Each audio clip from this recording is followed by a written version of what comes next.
Thank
you.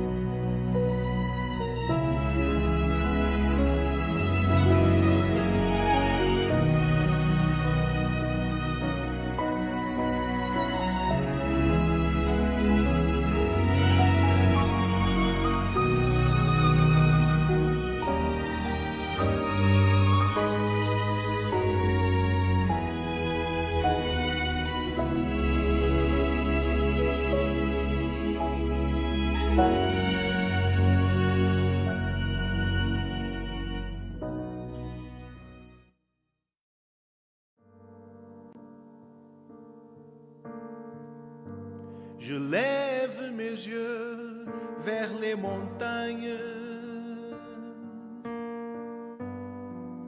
d'où me viendra le secours.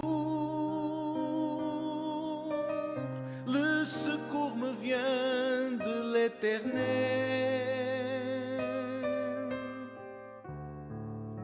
qui a fait les cieux et la terre.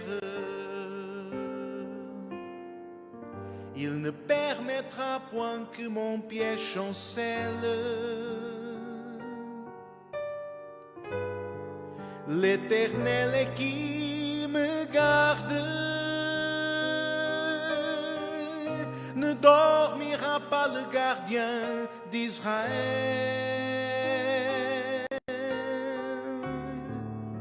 car il est mon secours. L'Éternel est qui me garde, il est mon ombre à ma main droite. Il gardera mon âme, me gardera de tout mal. Il gardera mon départ et mon arrivée, dès maintenant et à jamais. L'Éternel est qui me garde, il est mon ombre à ma main droite. Il gardera mon âme, me gardera de tout mal. Il gardera mon départ et mon arrivée, dès maintenant et à jamais. Je lève mes yeux vers les montagnes, d'où me viendra le secours. Le secours me vient de l'Éternel,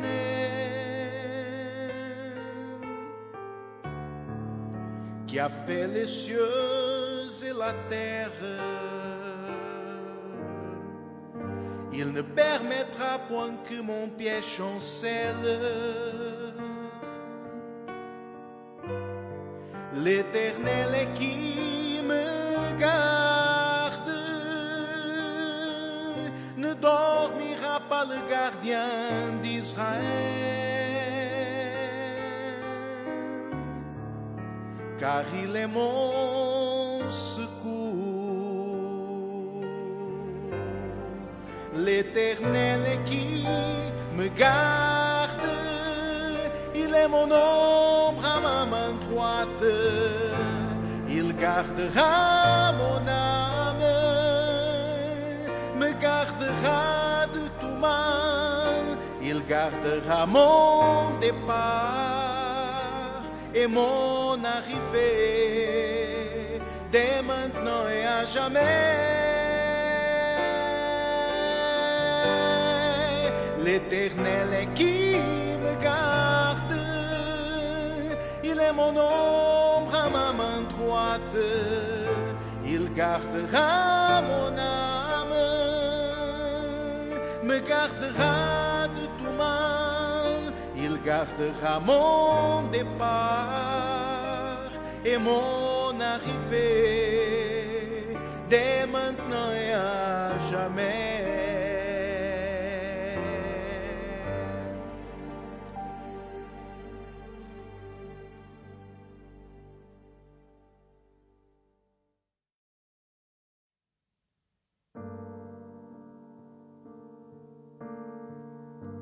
Je lève mes yeux vers les montagnes,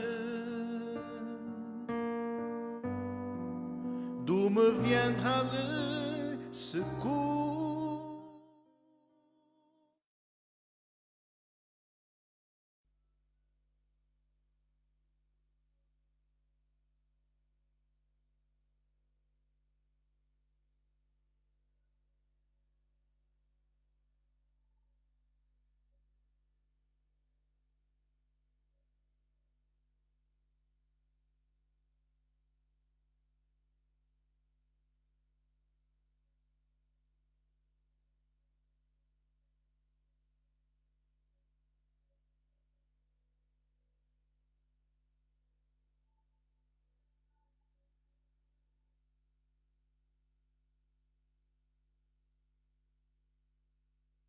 Bonsoir.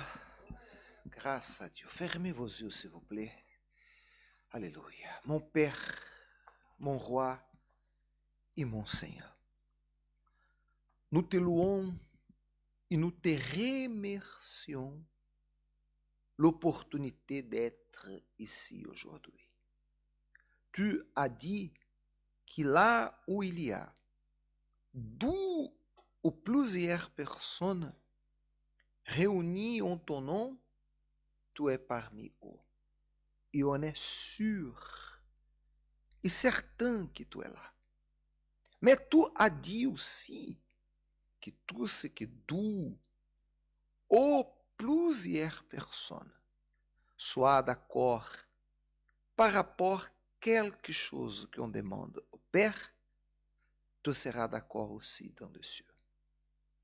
Et on est là, mon Seigneur, d'abord pour te chercher, d'abord pour rendre notre vie entière sur ton autel, mais aussi pour chercher la réalisation de nos rêves, la solution de nos problèmes, et pour déterminer que cette campagne soit le témoignage vivant et véritable qui va glorifier ton nom.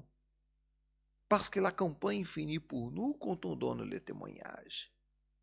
Ah, mon Seigneur, on ne peut pas accepter que ceux qui ont monté l'autel, ceux qui ont fait un véritable sacrifice malgré les jours difficiles que nous vivons, malgré les confinements, malgré ce climat d'insécurité qu'on vit, il y a des gens qui ont versé leur vie au-dessous de l'autel.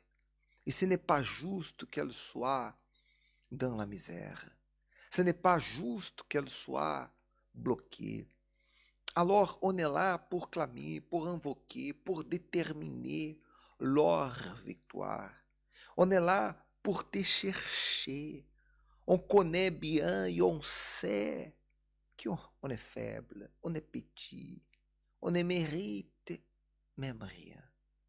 On mérite ni même t'invoquer. On mérite ni même t'appeler de Père. On mérite rien, Seigneur. Mais on est là pour te chercher. Messieurs, dames, je sais que c'est difficile avec les masques, même respirer normalement, mais essayez de parler avec Dieu. Essayez d'invoquer à Dieu. Essayez de chercher la présence de Dieu. Il est là pour vous envelopper. Il est là pour vous toucher. Il est là pour agir dans votre vie. Dites à lui que vous avez besoin de sa présence. Dites à lui que vous avez besoin de son esprit, de sa foi. Dites à lui que vous n'êtes rien sans lui.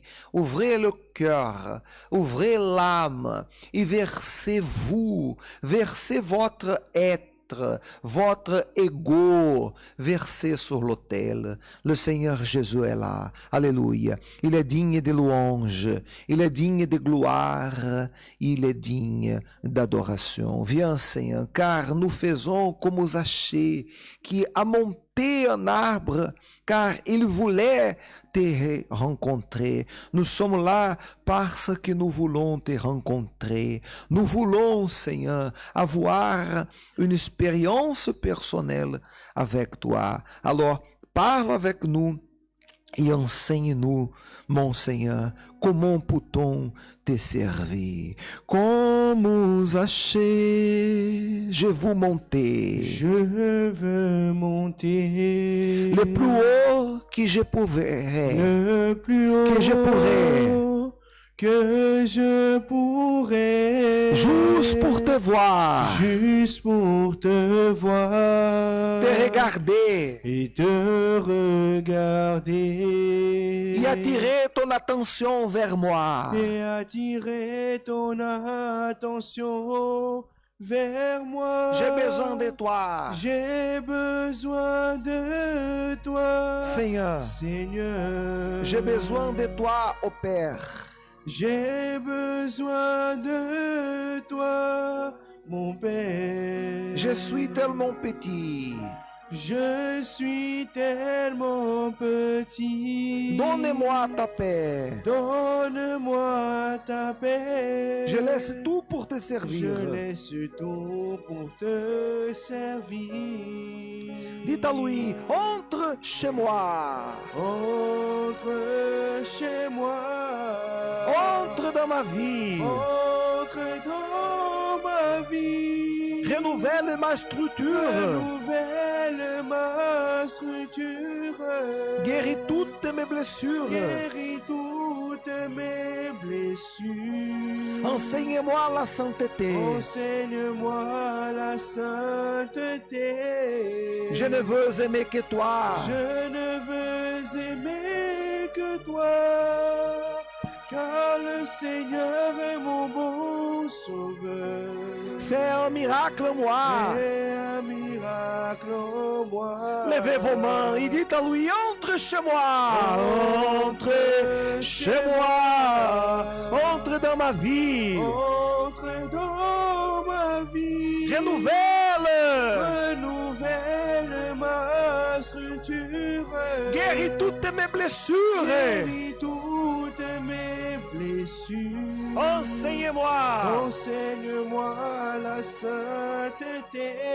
Je ne veux aimer que toi. Je ne veux aimer que toi. Car le Seigneur est mon bon sauveur. fait un miracle en moi. Fais un miracle en moi. Dites à lui bien fort, fais un miracle en moi. Fais un miracle en moi. Oh Seigneur Jésus, fais un miracle, car nous avons faim et soif de toi, et on remet notre vie entière à toi. Au nom du Seigneur Jésus. Amen. Asseyez-vous, s'il vous plaît. Entrez chez moi, entre dans ma vie. Entre dans ma vie. Renouvelle ma structure. Renouvelle ma structure. Guéris toutes mes blessures. Guéris toutes mes blessures. Enseigne-moi la sainteté. Enseigne-moi la sainteté. Je ne veux aimer que toi. Je ne veux aimer que toi. Car le Seigneur est mon bon sauveur. fait un miracle en moi. Fais un miracle en moi. Et le plus grand miracle qu'on espère et qu'on clame à Dieu soit réalisé en vous, c'est le miracle de la nouvelle naissance. C'est le miracle d'avoir le baptême du Saint-Esprit. Du contraire, si vous n'avez pas le miracle de la nouvelle naissance et baptême avec le Saint-Esprit,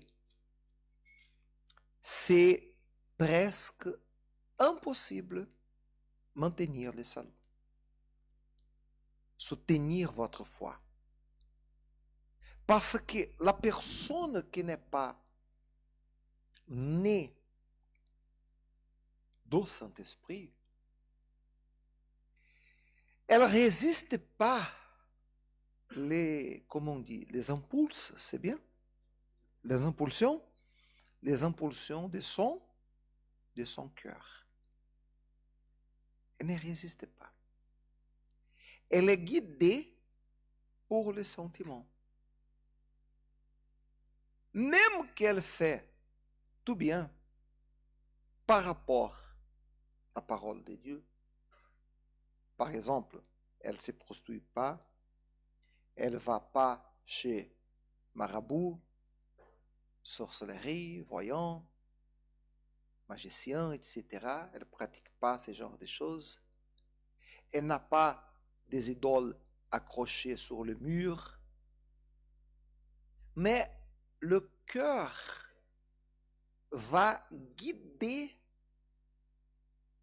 va inspirer, va déterminer déterminer comment elle doit vivre. Le cœur va influencer les décisions. Et le cœur, c'est trompeur. Le corps, c'est un sentiment qui nous trompe, qui nous fait prendre de mauvaises décisions. Il faut avoir la nouvelle naissance e baptême do Saint-Esprit pour neutraliser le cœur, pour contrôler le cœur, les sentiments. La personne qui est née de Dieu et baptisée du Saint-Esprit, elle a la condition de contrôler ses sentiments. Du contraire, c'est impossible. Impossible. Elle va tomber. Et elle va chercher toujours, la personne guidée par le cœur, toujours, elle va chercher quelqu'un ou quelque chose pour remplir le vide qui est dans son intérieur. Tous les êtres humains ont un vide dans son intérieur. Un vide de la taille de Dieu. Comprenez-vous ce que je suis en train de dire avec cette expression? Oui ou non? Un vide de quelle taille? De quelle taille? De la taille ou de la mesure de Dieu. Quelque chose que la personne met dedans pour essayer de remplir ce vide ne sera pas suffisant. Ne sera pas. Impossible. Impossible. C'est un vide de la taille de Dieu, seulement Dieu pour remplir ce vide. Et la personne commence à chercher. Il y a ceux qui cherchent travail. Et comme on a dit plusieurs fois ici pendant la campagne, elle fait de travail sa raison de vivre. Elle a mis dans sa tête, je dois travailler. Si je ne travaille pas, je ne vais pas réussir. J'ai besoin de travailler. Et elle travaille. Il faut travailler, on doit travailler. La Bible dit que si on ne travaille pas, on ne doit pas manger. Dieu a institué le travail. Le problème, ce n'est pas travailler, mais c'est l'excès de travail. Le problème, c'est faire du travail son objectif de vie, sa raison de vivre, sa raison de bonheur. Ça, c'est le problème. D'autres font de sa raison de vivre l'école, l'étude. Et elle étudie, tout le temps en train d'étudier. Elle est en train de chercher, remplir ses vides. D'autres qui font, par exemple, des fêtes, elle sort le week-end, elle boit, elle utilise les drogues pour remplir ses vides. Et quand elle est là, dans une boîte de nuit, en train de danser, de bouver, on dirait elle oublie sa réalité. Elle cache sa réalité. Mais lorsqu'elle entre chez elle, dans sa chambre, elle met sa tête sur le thé doré pour dormir, là vient la réalité. Elle est dépressive, elle est angoissée, elle se sent mal, etc. Comprenez ce qu'on parle? Oui ou non? Oui ou non, messieurs, dames? Voilà. D'autres qui pensent, pour être heureux, j'ai besoin de me marier. Et elle cherche dans le mariage à remplir un vide qu'elle a. Elle n'est pas heureuse. Elle pense, j'ai besoin de me marier pour être hein, heureux ou bien heureuse. Si elle cherche le bonheur, être heureux par le mariage, ça veut dire qu'elle est malheureux ou malheureuse. Oui ou non? Oui ou non? Et si elle est malheureuse ou malheureuse,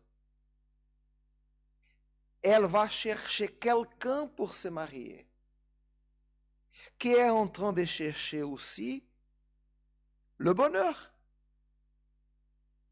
Elle est malheureuse et elle pense, je dois me marier, je dois trouver quelqu'un qui va me faire, aidez-moi s'il vous plaît, heureux, heureuse. Alors, elle trouve quelqu'un, mais c'est quelqu'un-là, cette personne-là qu'elle trouve, aussi, elle est aussi malheureuse, qui est aussi en train de chercher quelqu'un pour se marier, pour devenir heureux, heureuse. Et ils sont unis, ils sont ensemble. Le malheur d'un s'unit, s'ajoute à le malheur de l'autre. Imaginez-vous. Les premiers jours, fête, merveilleux. Mais fini la fête de mariage, il ne se porte plus. On attend des gens tout le temps ici, comme ça. Et pas ici, mais dans une église que j'ai passée, j'ai reçu un couple qui s'assoit devant moi et la dame m'a dit, évêque, je viens ici parler avec vous car on va se séparer. Combien il fait que vous êtes mariés? 6 mois. 6 mois.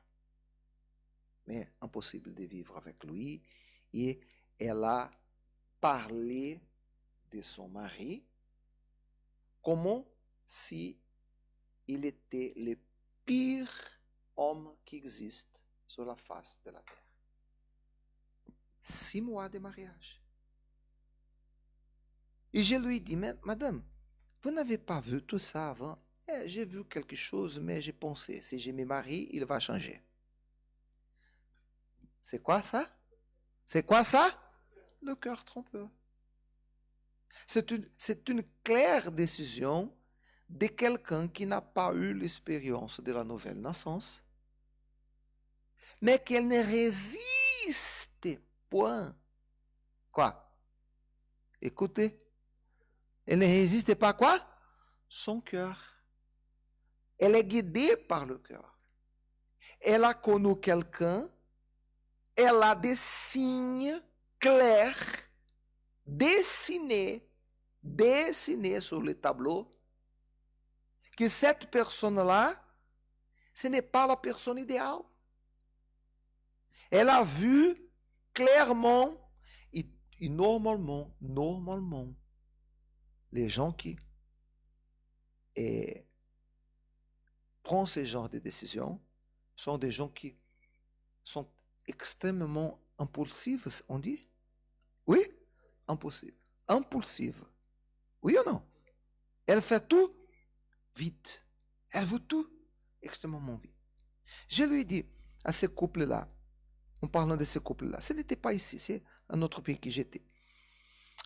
Et combien de temps vous avez eu une relation amoureuse avant de se marier? Non, évêque, on s'est connus et on s'est marié en 3 mois.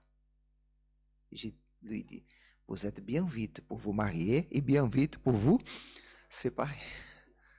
C'est propre, c'est clair des gens qui n'ont pas eu la nouvelle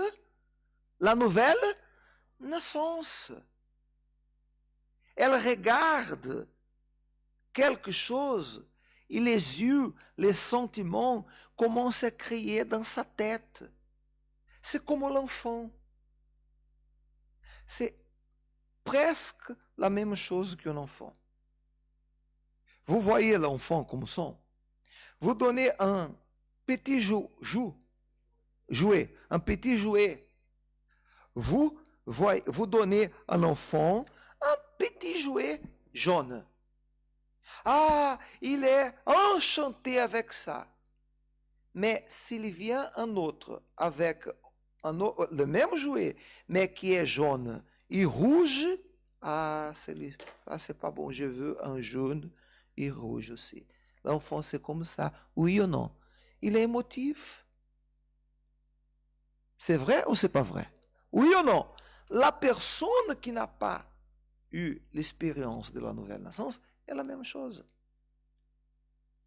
Elle prend des mauvaises décisions dans sa vie, soit par rapport au mariage, soit par rapport à l'école, soit par rapport au travail, soit par rapport aux clients. Dans sa vie, elle prend des mauvaises décisions. E vous savez qu'on va récolter ce qu'on, hein? Ce qu'on sème. Ce qu'on sème, on récolte. Ma vie aujourd'hui est le résultat de ce que j'ai semé hier. La décision que j'ai prise hier, aujourd'hui, je suis en train de récolter les résultats. E il y a beaucoup de personnes qui ne pensent pas ça. Elle est impulsive. Impulsive pour se marier, impulsive pour acheter. Il y a des personnes qui elles sont extrêmement impulsives par rapport aos achats. Ela regarde une chose, ah, je dois acheter ça, elle n'a pas besoin de cette chose-là. Mais entre dans elle une anxiété telle qu'elle ne se sent pas bien si elle n'achète pas. Ela a acheté, d'accord, elle ramène un jour, 2 jours, ah, mais pas ça. C'est différent. Je vais retourner. Si elle peut retourner, elle va au magasin et retourne. C'est une chose qu'elle ne peut pas retourner, elle laisse là et elle va chercher autre chose pour acheter. Elle est guidée par son cœur. C'est clair ou c'est pas clair? Oui ou non? Elle est impulsive par rapport à toutes les décisions qu'elle prend dans sa vie. C'est le manque de la nouvelle naissance. Elle ne se sent pas réalisée. Elle ne se sent pas bien avec elle-même. Elle regarde le miroir et elle voit des, comment on dit, défauts. Défauts, merci, c'est vrai, défauts. Elle voit défauts où il n'y a pas de défauts. Elle regarde son nez, ah, mon nez, je dois regarder la différence. Vous voyez? Oh, quelle différence! C'est tout dans le psychologique. Car le diable travaille dans le cœur. Il a des complexes d'infériorité. Complexe par rapport à son cheveux, sa peau, la couleur de ses yeux. Elle n'est pas satisfaite. Elle n'est pas en paix par rapport à son corps. Elle regarde toujours les autres comme quelqu'un meilleur. Parce qu'il y a un mal qui travaille ici dans la tête. Le manque de la nouvelle naissance. Et elle toujours va prendre des mauvaises décisions qui vont apporter préjudice. Et elle sera toujours malheureuse. Alors, ça c'est le miracle qui doit arriver. Quand vous avez l'expérience de la nouvelle naissance, du baptême avec le Saint-Esprit, vous aurez toujours des problèmes, des difficultés. Mais la différence, c'est que dans vous, il y aura Dieu pour vous consoler, pour vous fortifier, pour vous faire être en paix et surtout pour vous faire garder la pureté dans votre intérieur. Ouvrez votre Bible, s'il vous plaît, au livre de Genèse, chapitre 39, s'il vous plaît. Genèse, chapitre 39. Nous allons parler par rapport à Joseph. Joseph, le fils cadet, c'est ça, cadet? Le fils cadet de Jacob. Joseph, le fils cadet de Jacob. Que c'était un garçon pur,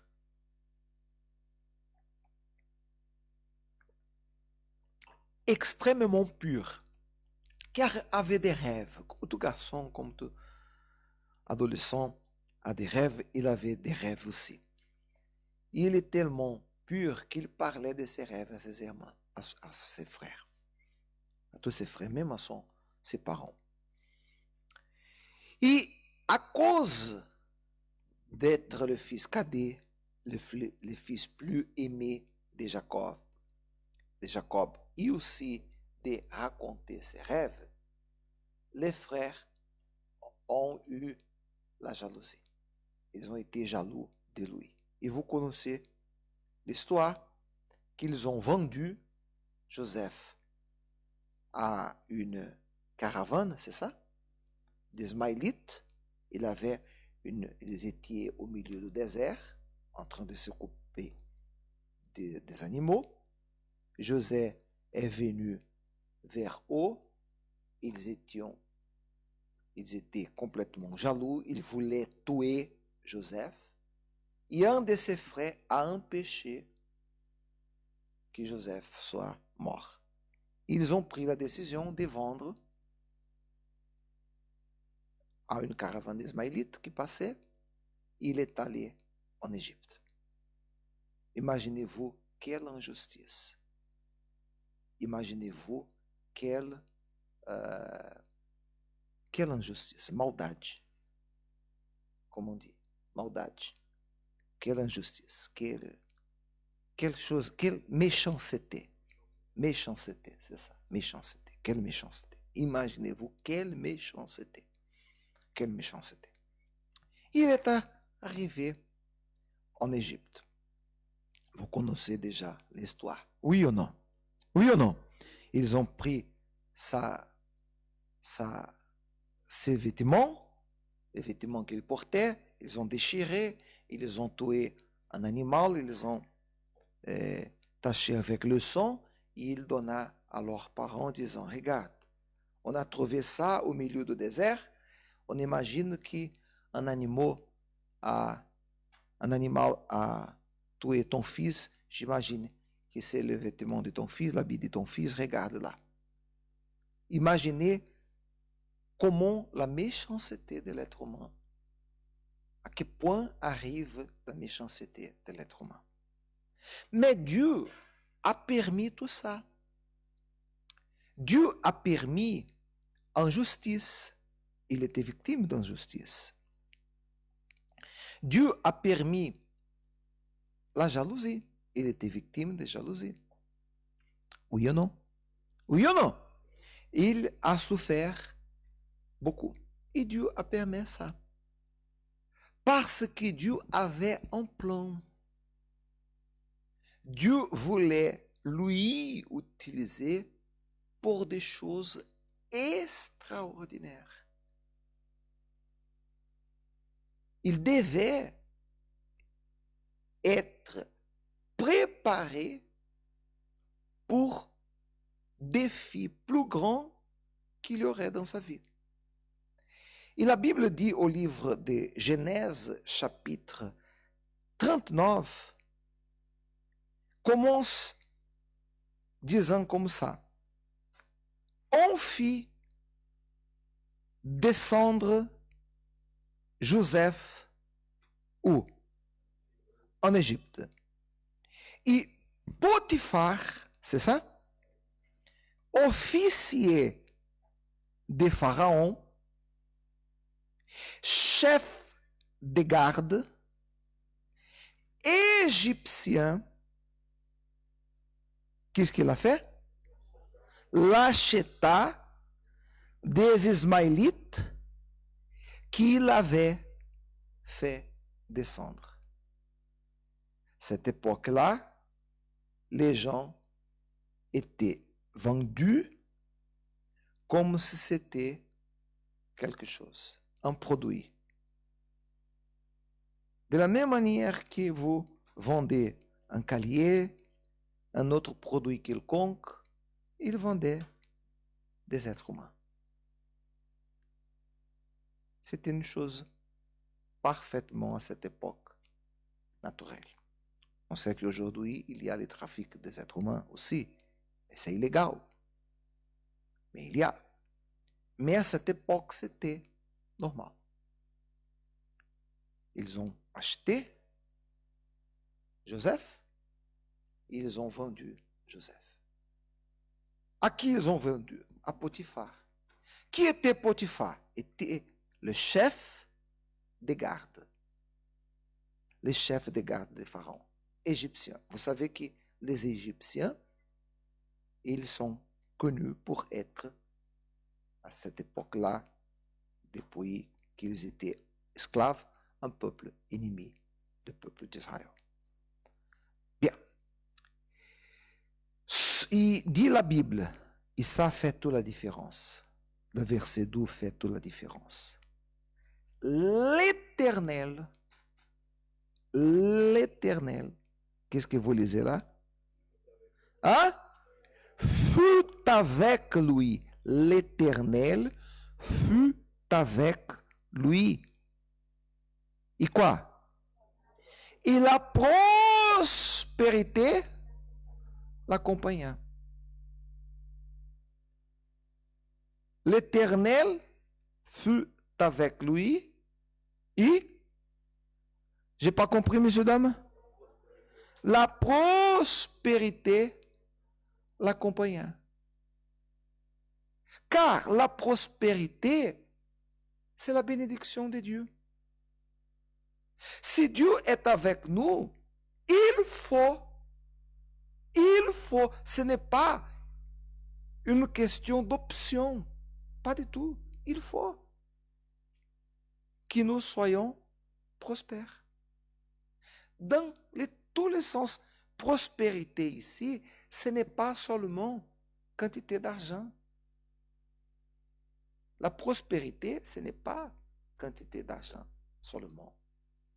Quantité d'argent, c'est aussi prospérité, mais ce n'est pas seulement.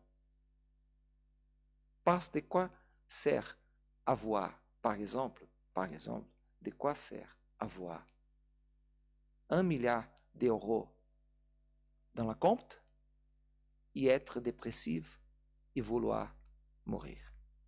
De quoi sert? Hein? J'ai pas compris, monsieur, dame? Rien.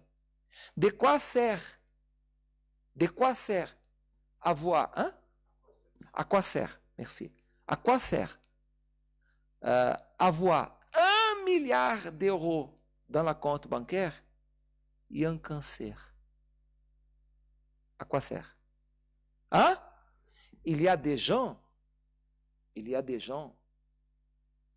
qui ont d'argent suffisant pour acheter non ni seulement un, mais combien de restaurants elle veut. Il y a des gens qui elles peuvent faire un virement, elles peuvent signer un chèque et elles peuvent acheter un restaurant. Mais à quoi sert pouvoir acheter un restaurant et n'avoir pas santé, ni même pour boire un petit café? À quoi sert? Hein? Alors, prospérité, ce n'est pas seulement argent. Prospérité ici, qu'on dit là, que la prospérité l'accompagna, c'est argent, tout à fait, mais c'est la paix, le bonheur, la santé parfaite, la tranquillité dans son esprit, pouvoir placer la tête sur son oreiller et dormir comme un ange. Si vous êtes une personne que vous pouvez placer votre tête sur l'oreiller et dormir, vous êtes une personne extrêmement riche. Il y a des gens qui ont un lit d'or. Elle a un lit d'or. Elle n'arrive pas à dormir. Elle souffre avec l'insomnie. À quoi sert avoir un lit d'or et souffrir avec l'insomnie? À quoi sert? Hein? Rien. Ici, on voit que la prospérité l'accompagna. Il habita où?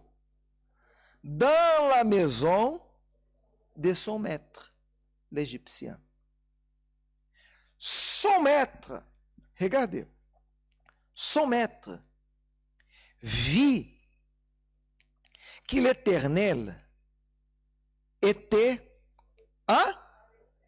Était avec qui? Avec lui. Son maître vit que l'Éternel était avec lui. Et que l'Éternel faisait prospérer entre ses mains tous qu'il entreprenait. On va arrêter ici. On ne va pas avancer. C'est suffisant. Mercredi prochain, on va suivre. Mercredi prochain. Je voulais simplement parler de cette phrase ici. Son maître, s'il vous plaît, verset 3. Son maître vit que l'Éternel est avec lui. Est-ce que les gens voient que Dieu est avec vous?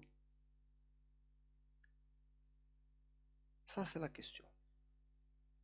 Quand quelqu'un vous regarde dans votre vie, dans votre manière de parler,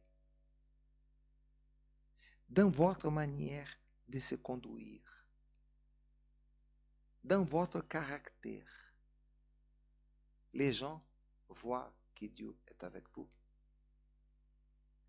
Votre famille se rend compte que Dieu est avec vous. Car c'est impossible Dieu être avec quelqu'un et cette personne ne transmet pas la paix. C'est une caractéristique de celui qui a Dieu dans son intérieur, avoir paix. Paix intérieure. Elle est en paix avec elle-même. Elle ne cherche pas dehors le bonheur. Le bonheur est déjà dans son intérieur. Si elle est célibataire, si elle est toute seule, elle est en paix. Elle est en paix, elle est heureuse, car Dieu est dans son intérieur. Elle est riche déjà. C'est clair, c'est qu'on parle. C'est clair ou c'est pas clair? Oui ou non? La personne qui a Dieu dans son intérieur, son caractère, sa manière d'être, elle n'est pas anxieux ou anxieuse.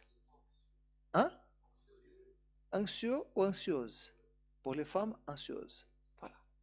Elle n'est pas anxieuse ou anxieuse.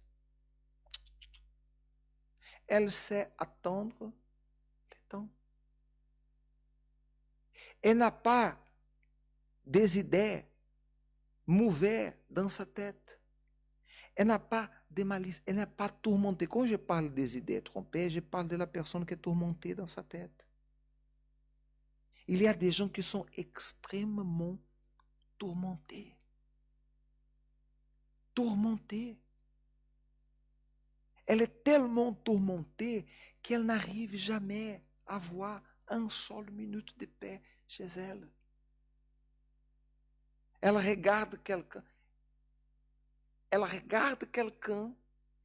Et le diable, l'esprit malin, souffle dans la tête. Cette personne-là, elle est jalouse de toi. Et elle commence, cette personne veut me faire le mal. Cette personne m'a fait un travail de sorcellerie. Il y a des gens qui sont tourmentés.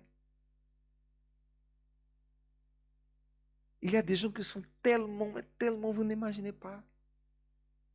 On reçoit toujours des gens comme ça ici. Des gens qui n'ont pas une seule minute de tranquillité. Elle a mis dans son idée, dans sa tête, une idée. Mon voisin m'a fait la sorcellerie. Mon voisin m'a fait un travail de maraboutage. Elle garde rancune de son voisin. Elle garde haine de son voisin. Quand elle ouvre la porte pour sortir de chez elle, et elle regarde les voisins, elle ferme, et elle rentre, elle attend, parce qu'elle supporte même voir son voisin ou son collègue de travail. Si elle a eu un problème avec un collègue de travail, et ce collègue de travail-là arrive, elle commence... Vous comprenez ce que j'ai dit? Oui ou non? C'est comme s'il manquait l'air. Elle commence dans un état d'angoisse, dans un état d'amertume, dans un état où elle commence et elle doit sortir. Elle ne supporte être proche à cette personne-là. Elle n'a pas la paix. Mais dans sa tête, elle dit, le problème c'est lui. Le problème ce n'est pas lui. Le problème est dans son intérieur. Imaginez-vous, si un voisin vous fait une injustice, et aujourd'hui, imaginez ce cas-là, s'il vous plaît, messieurs, dames, regardez-moi. Imaginez-vous, si aujourd'hui, vous allez rentrer chez vous, attention, non, et la porte est bloquée, et vous mettez la clé, et la porte est bloquée. La porte est bloquée. Et vous vous rendez compte que vous avez perdu la maison par une injustice d'un voisin. Vient la police et dit non, vous ne pouvez pas entrer. Vous avez perdu votre maison. Ces voisins-là, il a fait ça, il est entré dans la justice, on a un ordre judiciaire ici, vous êtes interdit d'entrer chez vous. Comment vous allez vous sentir? Je dois chercher un endroit pour dormir. Je vais voir un ami, je vais parler avec quelqu'un de ma famille. Vous allez passer la nuit ou dans la rue. Mais dans vous, quel sentiment allez-vous garder vers les voisins là qui ont fait ça avec vous? Joseph n'a pas gardé haine, n'a pas gardé rancune non plus. Pour cela, l'Éternel est avec lui. Pensez à ça. Si vous êtes une personne née de Dieu, si vous êtes une personne baptisée du Saint-Esprit, ces moments difficiles-là que vous allez vivre, et Dieu permet qu'on vive des moments difficiles afin qu'on puisse se connaître. Messieurs, dames, pour finir, c'est extrêmement facile de dire « Je crois en Dieu ». Voulez-vous voir ça? Voulez-vous voir ça? Seigneur Jésus, ma vie est toi. Je crois en toi. Je te remets ma vie. Amen. Combien ça coûte? Je n'ai pas écouté. Combien ça coûte? Mais c'est dans le moment que je perds mon travail, parce qu'il m'a fait quelque chose, il m'a fait perdre mon travail, c'est là que je vais montrer si je compte sur Dieu ou pas. C'est là, dans les luttes, dans les batailles, dans les difficultés, qu'on va voir si ma vie est vraiment livrée sur l'autel ou ce n'est pas livré. Joseph n'a pas gardé rancune, n'a pas gardé mauvais sentiments. Il était victime d'une méchanceté sans pareil. Mais il a gardé son cœur. Il a gardé son cœur, comment, monsieur, dame? Pur. Dieu était avec lui. Levez-vous, s'il vous plaît. C'est clair ce qu'on a parlé? C'est clair ou c'est pas clair? Pensez-vous, qui êtes-vous? Qui êtes-vous? Réfléchissez. Est-ce que vous allez prier pour celui qui vous avait fait un mal? Ah, évêque, j'ai prié que ce misérable-là meure aujourd'hui. Au nom de Jésus, il va mourir. Ce n'est pas ça la prière qui fait plaisir à Dieu. La prière qui fait plaisir à Dieu, Seigneur, il m'a fait le mal, fais le bien à lui. Ayez pitié de lui. Seigneur, permets pas qu'il souffre ce qu'il m'est en train de faire souffrir. C'est ça la prière de quelqu'un qui Dieu est avec lui. Amen. Mais sans la nouvelle naissance, c'était impossible. Impossible. Impossible. C'est impossible. Fermez vos yeux, s'il vous plaît. Fermez vos yeux. Réfléchissez, qui êtes-vous? Qui êtes-vous devant Dieu?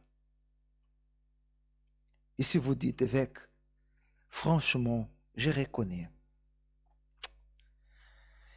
je n'ai pas la nouvelle naissance. Je garde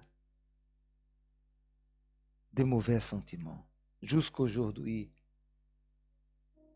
je n'ai pas pardonné ceux qui m'ont offensé. J'étais victime de quelqu'un qui m'a fait un mal. Et je n'arrive pas à pardonner. Peut-être dans votre jeunesse, dans votre innocence a été volée lorsque vous étiez un enfant, un adolescent. Vous avez été violé, victime de la méchanceté de quelqu'un. Peut-être vous gardez un trauma de quelqu'un qui vous avait tant aimé et vous a méprisé. Pensez, qui êtes-vous? Peut-être vous qui êtes ici, vous n'êtes une mauvaise personne, non. Mais vous n'êtes pas heureux. Vous n'êtes pas heureuse. L'autel est ici, l'autel vous attend. Si vous voulez la nouvelle naissance, approchez-vous à l'autel. C'est le moment.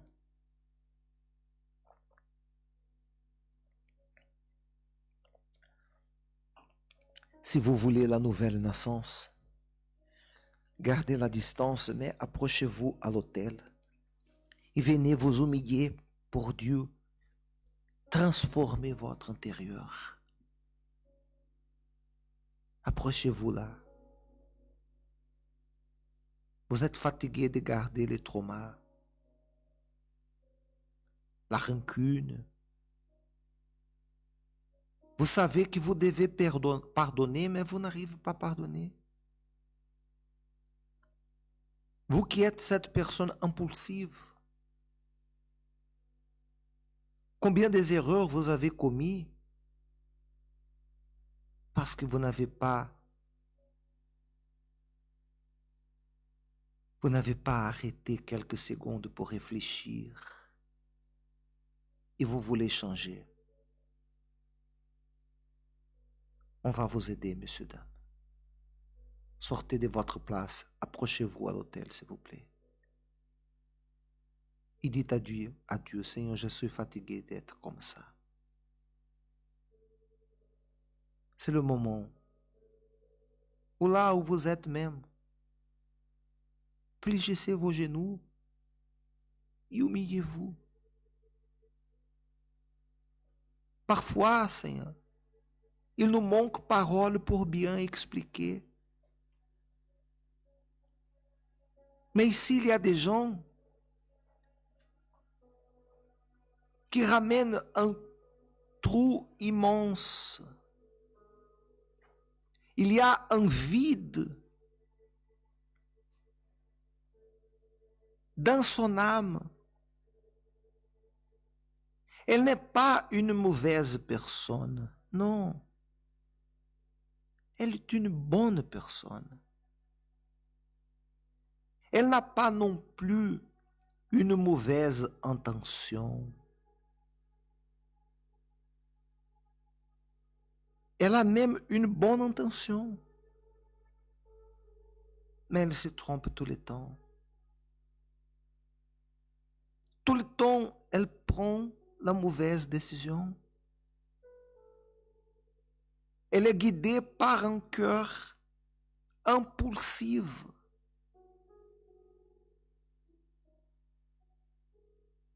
Ici, il y a des gens qui gardent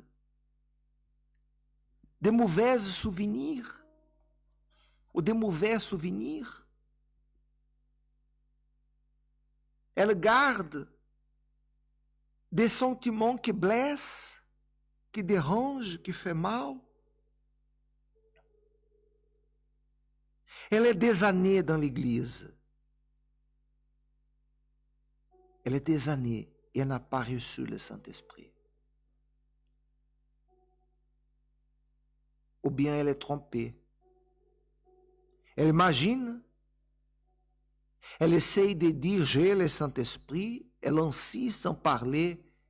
J'ai reçu le baptême du Saint-Esprit, car un jour j'ai senti ça, j'ai senti cela. Mais en réalité, sa vie ne ressemble pas au Saint-Esprit. Elle est angoissée. Elle est triste. Son visage est mouillé. Son visage est perdu. Elle met sa tête dans l'oreiller et n'arrive pas à dormir. Le sommeil ne vient pas. Elle se sent méprisée, abandonnée. Elle n'a pas d'intimité avec toi. Elle n'a pas la force pour lire la Bible, pour jeûner, pour adorer. Elle n'a pas le plaisir d'être dans ta présence. Elle est possédée par un esprit trompeur.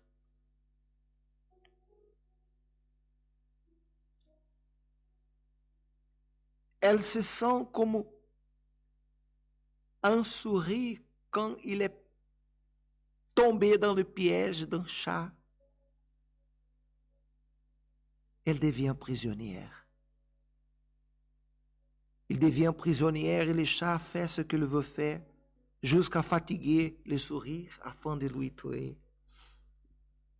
C'est comme ça la vie de tant de personnes qui sont dans l'église. Des gens que leur visage ressemble à tristesse. On regarde la peau qui parfois est bien maquillée. mais le visage, les yeux ressemblent angoisse, amertume, solitude. Oh mon Père, le désir de mon âme, c'est que l'intérieur soit transformé. Des gens qui ont eu déjà plusieurs relations amoureuses, des femmes qui ont eu plusieurs enfants de plusieurs hommes, ce n'est pas parce qu'elle est une femme sans caractère ou une femme facile, on dirait, non. Elle a cherché le bonheur. Et aujourd'hui, elle paye un prix très haut d'une mauvaise décision qu'elle a prise au passé.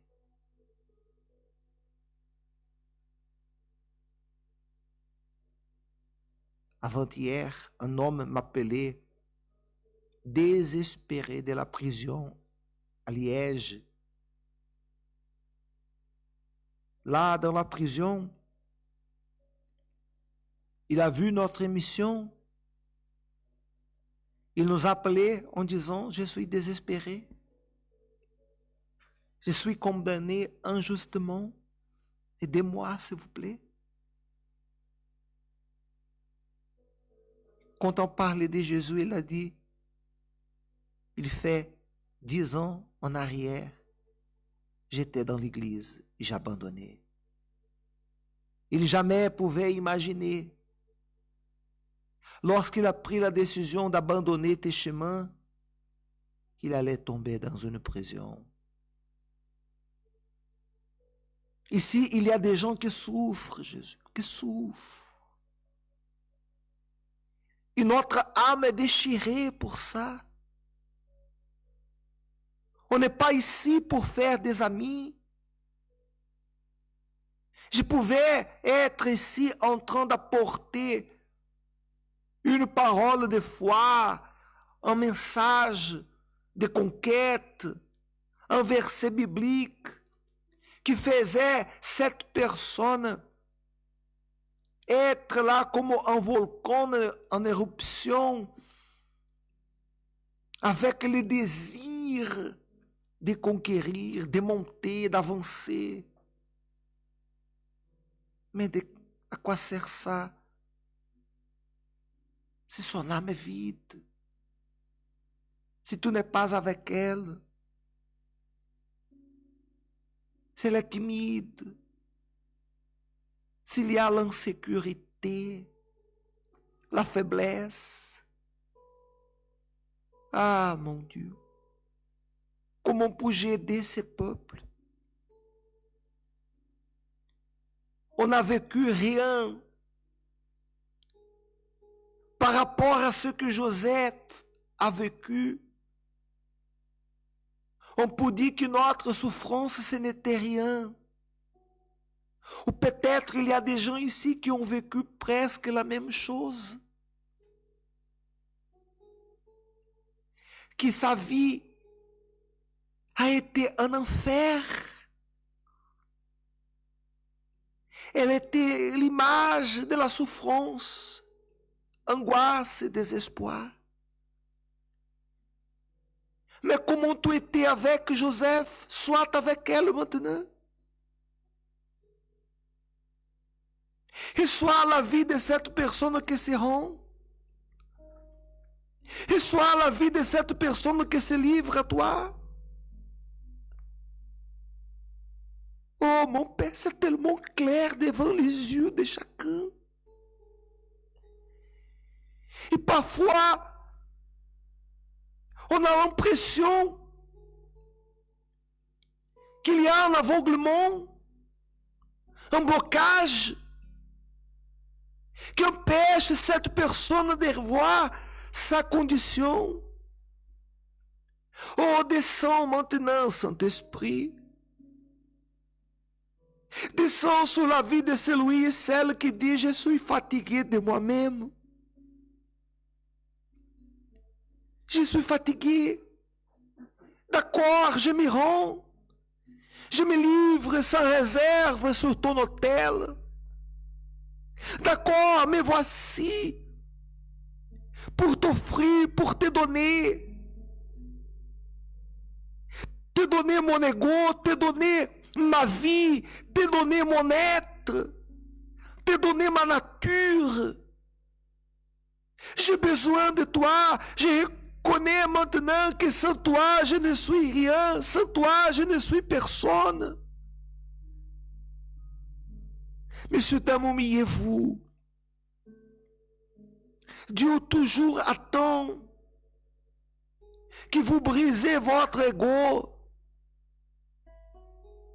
Dieu attend toujours vous briser votre nature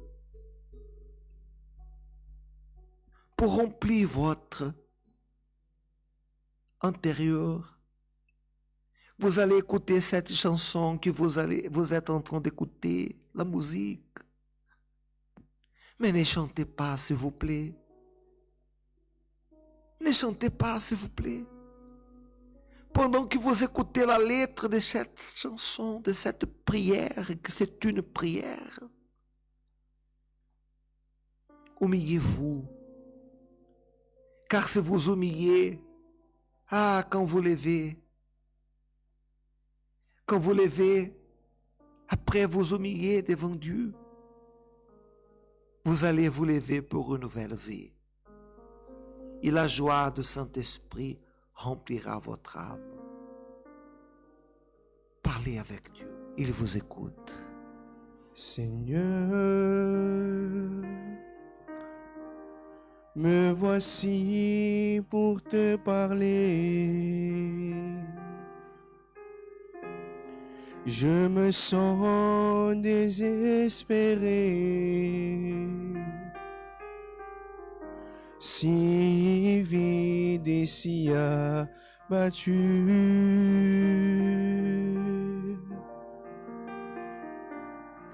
Seigneur, mon regard est mouillé, mon sourire déjà muet. Je me sens si perdu. Seigneur, mon âme se trouve abattue. Elle croit que tu as disparu, la laissant pleine douleur. Seigneur, mon âme est tourmentée. Viens vite m'enlacer et remplir de joie mon cœur. Seigneur, il y a certains moments où l'on veut réellement tout laisser s'enfuir. Il y a des personnes dans cette vie sans espoir et sans appui. Moi en toi je me confie. Seigneur, mon âme se trouve abattue. Elle croit que tu as disparu, la laissant pleine douleur. Seigneur, mon âme étant tourmentée. Viens vite m'enlacer et remplir de joie mon cœur.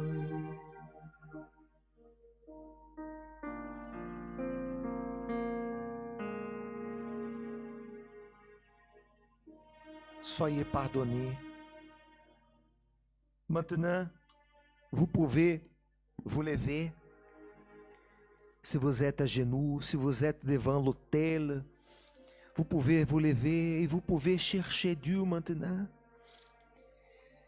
Recevez le pardon. Recevez la nouvelle vie maintenant. Ouvrez votre âme maintenant pour adorer l'Éternel des armées. Dieu est là pour vous remplir.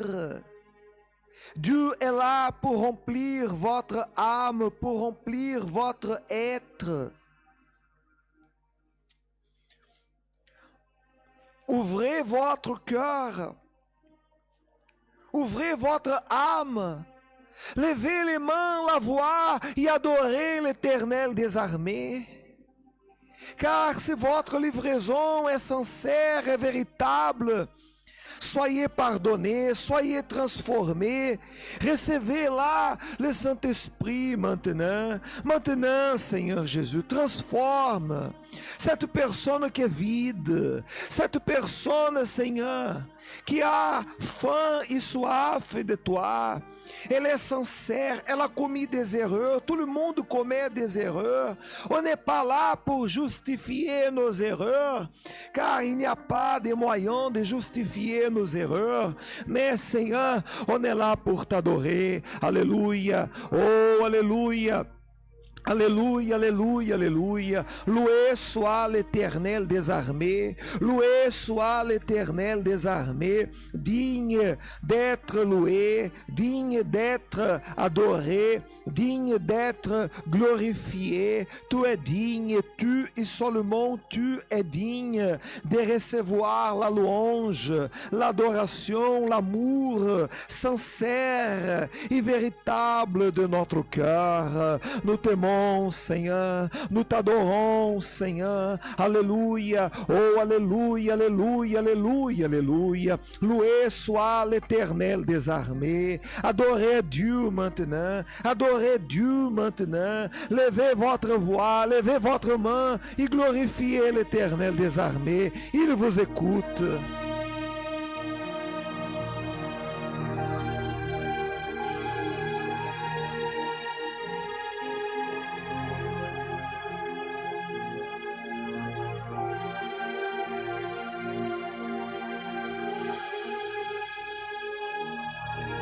Adorez Dieu maintenant. Adorez à Dieu maintenant. Il est digne de louange. Il est digne de gloire. Ah, mon Seigneur, fais de chacun de nous comme Joseph. Nous voulons être le Joseph d'aujourd'hui, des jours actuels. Nous voulons rassembler ta gloire, ton pouvoir. Nous voulons, Seigneur, transmettre à ceux qui sont autour de nous ta présence. Nous voulons que tout le monde qui nous regarde puisse regarder le Seigneur Jésus. Nous voulons, Seigneur, bien sûr, nous voulons tout à fait, nous voulons que chacun qui nous regarde, que chacun qui nous voit, puisse voir le Seigneur. Tu es et seulement tu mérites l'adoration, la louange, la gloire, l'honneur. Alléluia, oh alléluia, alléluia, alléluia, alléluia, alléluia. Oh alléluia, tu et seulement tu es digne d'être d'être adoré. Tu, seulement tu es digne d'être loué. Nous t'aimons, nous t'adorons, nous te glorifions, digne d'adoration, digne de louange. Enseigne-nous à nier notre ego. Enseigne-nous, Seigneur, à écraser notre volonté propre au-dessous de nos pieds. Enseigne-nous, Seigneur, à agir et réagir comme le Seigneur Jésus le faisait s'il utilisait nos chaussures, s'il utilisait notre corps. Ah, Seigneur, possède chacun de nous. On a faim, on a soif, on désire te louer, t'adorer, te glorifier. Alléluia, alléluia, alléluia, alléluia. Digne d'adoration, digne de gloire, digne d'honneur, digne d'honneur. Tu seulement tu mérites, tu seulement tu mérites l'honneur, l'adoration, la louange et la gloire de nos lèvres. Alléluia, alléluia,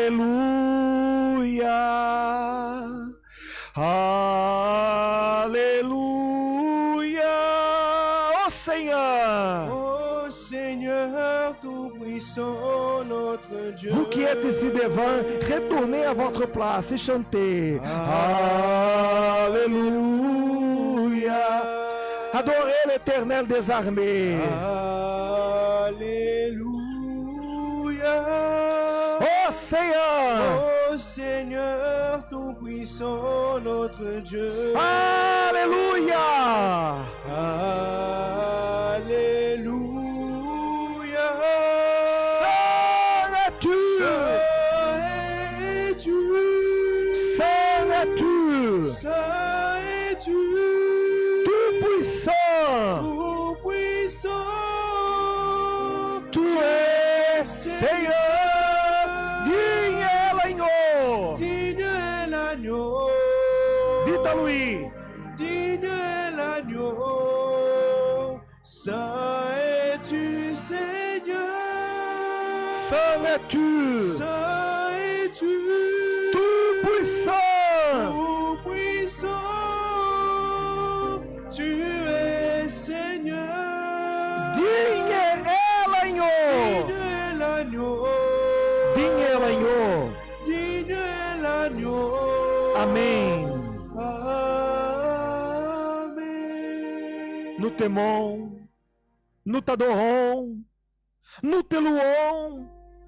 Tout et seulement tu mérites la louange, l'adoration, la gloire de nos lèvres. Nous t'aimons, Jésus. Nous t'adorons, Jésus. Reçois notre vie entre tes mains.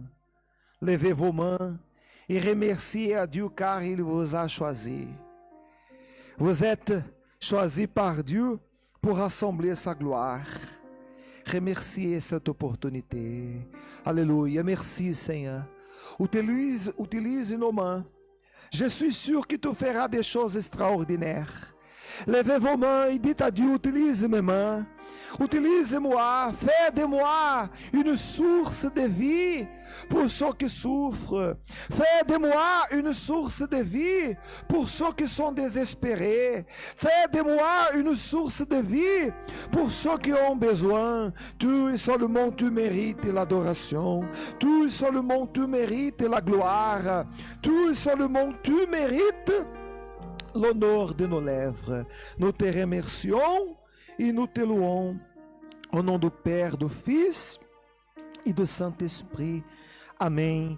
Et grâce à Dieu. Amen. Grâce à Dieu. Asseyez-vous. Dieu est avec vous. Je suis sûr que votre livraison sincère a fait le Saint-Esprit agir en vous. Et soyez prêts, car Dieu fera des choses extraordinaires pour vos mains. Amen. Amen.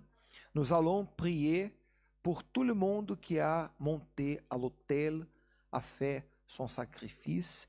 Et si vous n'avez pas encore fait votre sacrifice, ou vous avez présenté seulement une partie du sacrifice que vous voulez présenter, Oh, vous avez fait votre sacrifice, mais vous voulez faire quelque chose en plus. Vous voulez faire, meilleur, vous voulez faire quelque chose pour vraiment étonner Dieu. Pour étonner Dieu. Vous pouvez encore ce mois, jusqu'au 30, l'hôtel sera là, prêt à vous recevoir. Montez à l'hôtel, faites ce que vous devez faire et Dieu va vous bénir. Amen. Amen. Nous allons honorer à Dieu maintenant avec nos offrandes, nos dîmes. Si vous avez apporté aujourd'hui l'enveloppe de la campagne, l'enveloppe de la campagne, vous allez monter et déposer au-dessous de l'autel du sacrifice. Mais si vous avez la dîme ou une offrande, on va placer le panier ici et nous allons oindre votre tête. D'accord? Nous allons oindre, votre main, pas la tête. Nous allons oindre vos mains pour la bénédiction financière. Et si vous voulez, une autre chose que je voulais parler, s'il vous plaît, ici, la caméra, fermez ici, s'il vous plaît. J'ai une chose que je voulais parler à toute l'Église, ceux qui nous regardent maintenant. Faites attention. Dieu va faire des choses extraordinaires. Faites attention, s'il vous plaît.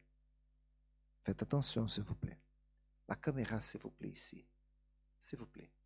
Approchez la caméra, s'il vous plaît. Dieu, il va faire des choses extraordinaires. Gardez et écrivez là ce que je vous dis. Dieu va faire des choses extraordinaires. Vous savez pourquoi? Parce que la persécution a commencé contre nous. Et toutefois qu'on est persécuté, qu'on est victime d'une injustice, ça veut dire que Dieu va faire quelque chose extraordinaire. La persécution a commencé avec Joseph parce que Dieu voulait faire une chose extraordinaire. On a reçu une lettre de la banque ING pour clôturer le compte de l'Église. On a appelé à la banque, on a parlé avec les responsables, les gérants de la compte. Ils ont dit non, on ne veut plus l'Église comme notre client. Mais qu'est-ce que l'Église a fait? Quelque chose d'injuste ou que ce n'est pas bien que l'Église a fait? Non, non, rien de tout. Simplement, l'Église, on ne veut plus comme notre client.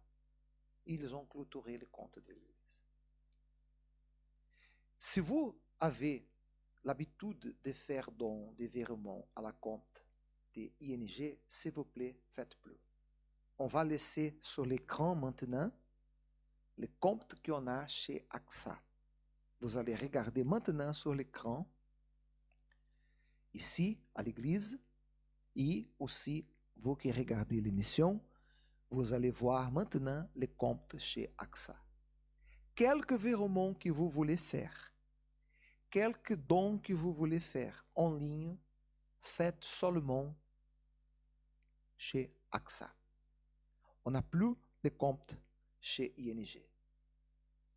Ici, vous avez les comptes chez ING. Ici, vous êtes, si j'ai été à votre place, j'allais clôturer ma compte, j'allais changer de banque.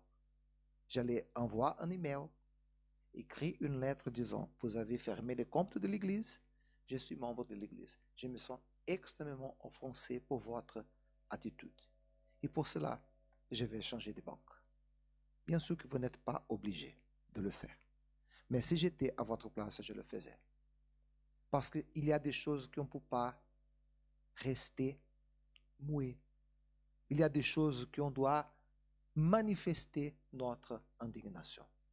Avec respect. On doit respecter tout le monde. On va respecter les décisions. Malgré on n'est pas d'accord, on va respecter. Ce n'est pas pour ça qu'on va parler avec eux, avec manque de respect, parce que nous sommes des personnes de Dieu. Et celui qui est de Dieu, même quand il est offensé, même quand il est humilié, même quand il est victime d'une injustice, il va toujours agir avec le respect. Si j'étais à votre place et j'avais le compte, je n'ai pas le compte, ma compte personnel, j'ai ouvert sur e-post. Et on va ouvrir une autre compte à l'église. Nous sommes en train de faire le processus pour ouvrir une compte à Bipost. Mais si j'étais le compte à ING, devant ça, j'allais envoyer un email et j'allais manifester mon indignation et fermer et clôturer ma compte. Ils ont dit, on va garder seulement les comptes de garantie locataire que l'église a. On a 9 comptes de garantie locataire. Vous savez que quand on loue un espace, il faut faire une garantie locataire. Ils ont dit non, les comptes locataires, on va garder, mais on va changer de banque. Si on ne sert pas pour être client avec les comptes qui ont soit des dons et fait des paiements, on ne va pas laisser non plus la garantie locataire avec eux. On va changer de banque. C'est bon ou c'est pas bon? C'est vrai ou c'est pas vrai? Alors, si vous pouvez le faire, j'aconseille tout le monde qui est membre de l'Église à agir de cette manière, si vous voulez. Mais s'il vous plaît, ne faites plus quelques dons, quelques virements à l'ancienne compte qu'on avait chez ING. Je dois vous parler de ça. Amen. Levez-vous, s'il vous plaît. Prenez votre offrande, prenez votre dîme. Mon Dieu, je profite pour prier maintenant pour tout le monde qui va honorer l'autel, qui va agir sa foi, qui va présenter sa fidélité, sa obéissance, qui même en ligne chez la compte AXA, ils vont faire un virement maintenant, qu'il soit prospère, qu'il soit béni, qu'il soit multiplié, que rien manque à cette personne. Bénis ton peuple, prospère ton peuple, fais ton peuple prospère, bénis abondamment. Je réprimande la misère, je réprimande l'esprit de blocage, je réprimande l'esprit de pauvreté. Et que l'huile qui va toucher leurs mains soit l'huile de la prospérité. Amen. S'il vous plaît, déposez là votre offrande, votre dîme. Si vous avez besoin de l'enveloppe de la dîme, prenez ici pour ramener votre dîme le dimanche ou la semaine dernière. Si vous allez donner par la carte de crédit, par la carte de débit, vous pouvez passer la carte. Toutes les offrandes qui sont données par la carte de crédit, la carte de débit, elles entrent directement à la compte d'AXA. Pas de problème avec la machine, parce que la machine, elle est liée à la compte de AXA. Et là, vous avez le numéro de notre compte chez AXA. S'il vous plaît. Ah, Payconic non plus. Ne faites plus Payconic, d'accord? Ne faites plus Payconic parce que Payconic, c'était lié à la compte d'ING.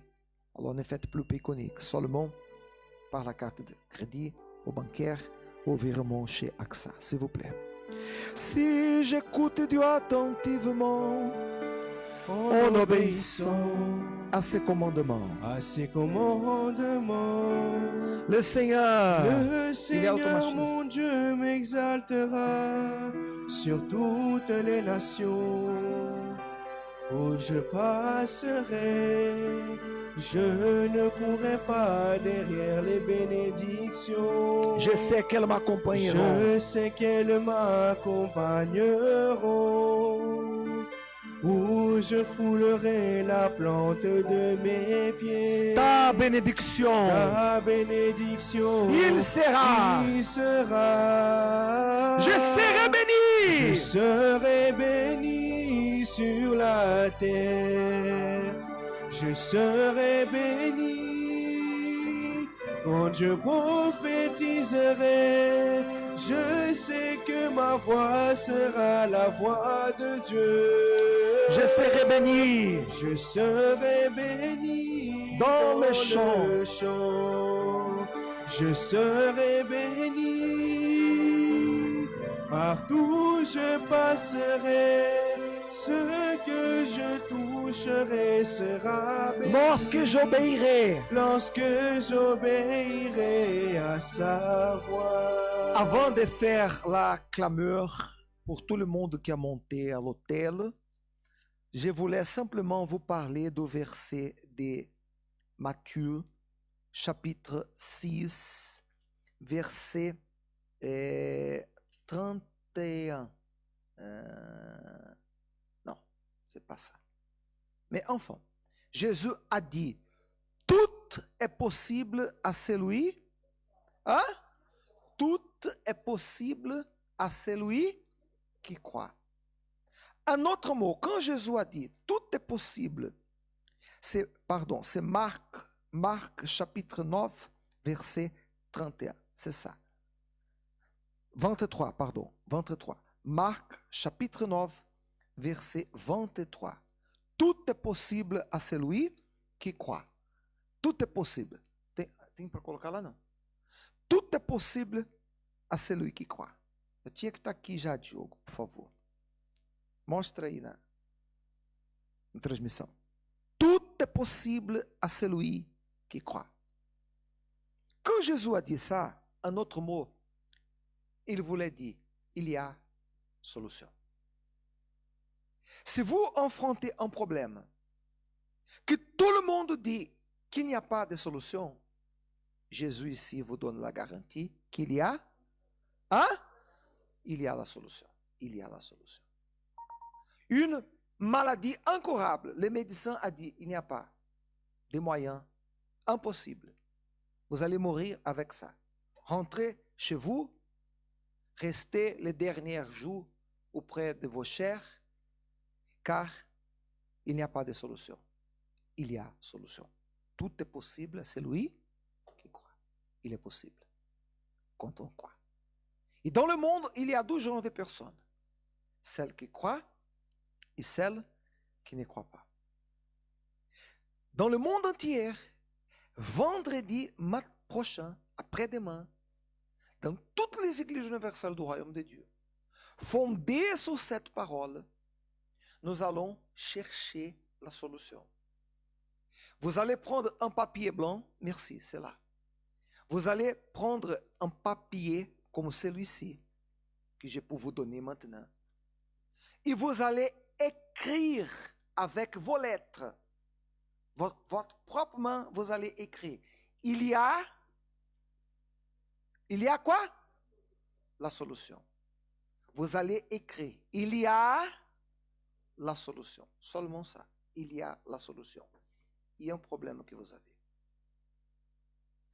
L'époux a pris toutes ces choses. Il a dit à son épouse, je t'aime plus, j'ai une autre famille, j'ai une autre femme, je vais sortir de la maison, jamais je vais rentrer chez toi car j'aime une autre femme. Et tout le monde dit qu'il n'y a pas de solution. Il y a la solution. Tout est possible à celui qui croit. Vous êtes victime d'un travail de sorcellerie, de jalousie, de maraboutage. Vous avez une lettre de déportation. Une dame a cherché un pasteur notre ici à Bruxelles en disant, pasteur, j'ai gardé un argent, j'étais là dans la campagne, je voulais faire le sacrifice, mais mon fils avait un ordre de déportation. Il était fixé pour le 5 de juillet qu'il devait être déporté. J'ai essayé partout. J'ai monté un hôtel. J'ai fait le sacrifice. L'ordre de déportation était annulé. S'il vous plaît. Qu'est-ce qu'il dit là? Qu'est-ce qu'il dit là, messieurs, dames? Vous croyez ou vous ne croyez pas? Si vous croyez, vous serez ici vendredi. Si vous ne croyez pas, s'il vous plaît, ne venez. Je vais vous donner ces papiers. Et je vais vous donner aussi un autre papier si vous voulez inviter quelqu'un qui est désespéré. Ne sert à rien avoir ces jours de foi, cette réunion de pouvoir qu'on aura ici le vendredi, ce ne vient pas des gens désespérés. c'est pour les gens qui pensent qu'il n'y a pas de solution. La réunion, c'est pour des gens qui ont des cas impossibles. Si vous connaissez quelqu'un qui est en train de mourir, invitez cette personne. Quelqu'un de notre église à Gand, a pris quelques feuillets, a parlé avec un monsieur qui a un magasin de produits africains là-bas à Gand. A dit, monsieur, je peux laisser là ces feuillets. Le monsieur, ok, pas de problème, laissez là. Quand le monsieur a vu, il a appelé la personne, a dit, je connais une dame qui elle marche dans la rue en train de blesser les gens, de se tuer. Elle frappe les gens, elle est complètement folle. Elle était déjà internée à clinique de psychiatrie, c'est ça? Plusieurs fois, elle est complètement folle. Et de cette dame. Il nous a donné, les coordonnées de la dame à la personne. La personne a pris cette femme-là qui disait, qui est fou, ramena cette personne à l'église. Quand le pasteur plaça la main sur la tête, elle manifestait avec les démons. Le pasteur a fait la prière, chassé les démons. La dame est étonnée du changement qu'elle a eu. Quelques jours. Dans le même jour, elle pouvait dormir, elle était tranquille, transformée. Il y a solution. Tout est possible à celui qui croit. Peut-être vous connaissez quelqu'un qui vous savez que c'est un problème spirituel.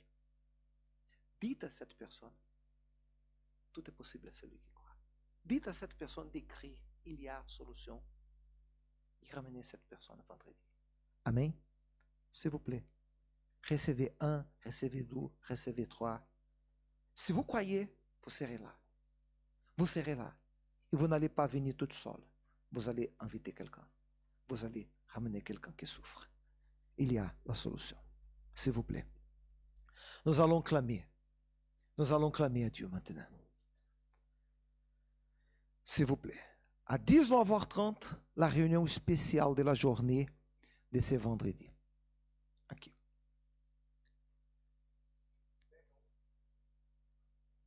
Fermez vos yeux. Nous allons faire la liaison de notre foi et clamer pour tout le monde qui est dans la campagne d'Israël. S'il vous plaît. Seigneur notre Dieu et notre Père, nous entrons maintenant dans ta présence, mon Père, pour faire cette clameur, parce que nous ne pourrons pas accepter avoir un avis, mon Seigneur, un avis qui ne te glorifie pas. Et c'est pour ça, mon Seigneur, que nous mettons toute notre avis sur ton autel, en obéissance à ta voix, mon Père, parce que nous voulons te glorifier à travers la guérison, la prospérité, la transformation dans ce foyer, dans cette famille. Nous voulons, mon Seigneur, la transformation sentimentale dans le mariage.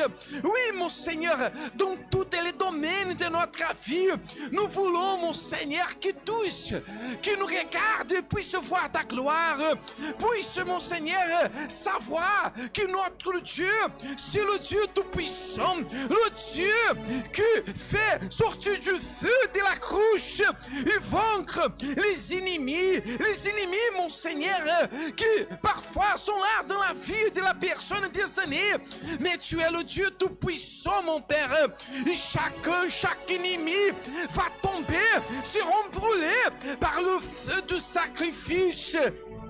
Want het altaar gaat nooit iemand aan de kant zetten. En we zijn hier dichterbij. Het altaar, mijn God, dat u heeft hier op aarde voorgezet. Van deze persoon die heeft het offer gezet.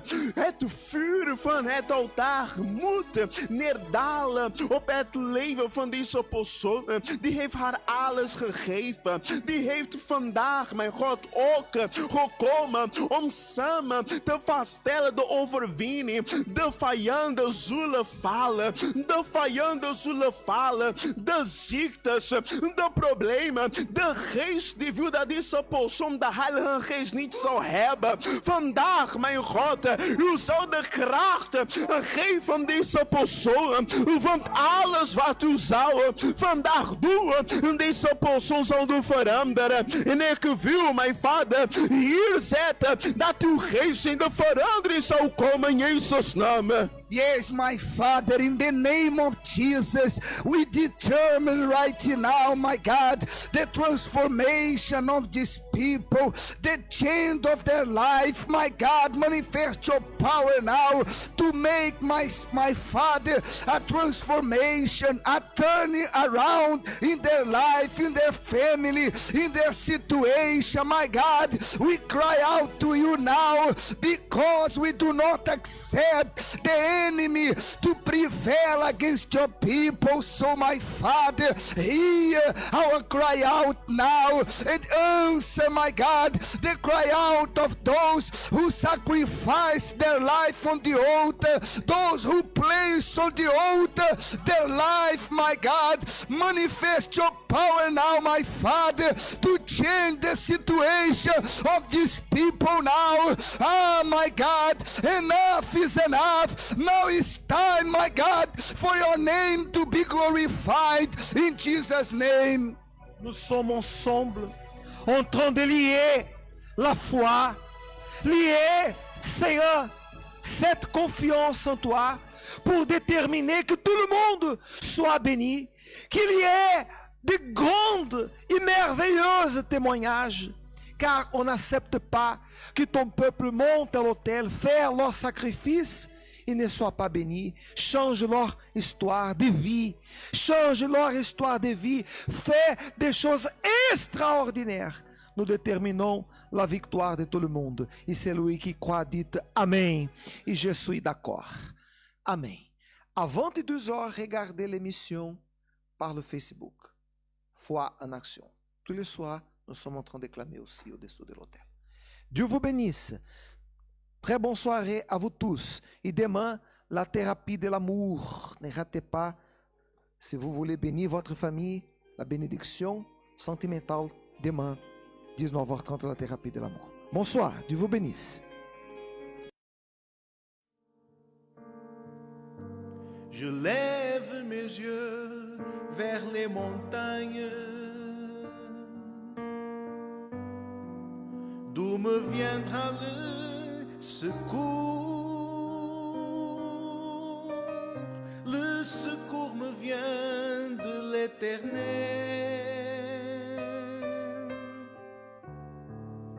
qui a fait les cieux et la terre. Il ne permettra point que mon pied chancelle. L'Éternel est qui me garde, ne dormira pas le gardien d'Israël,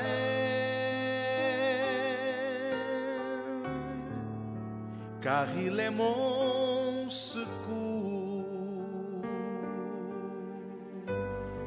L'Éternel est qui me garde, il est mon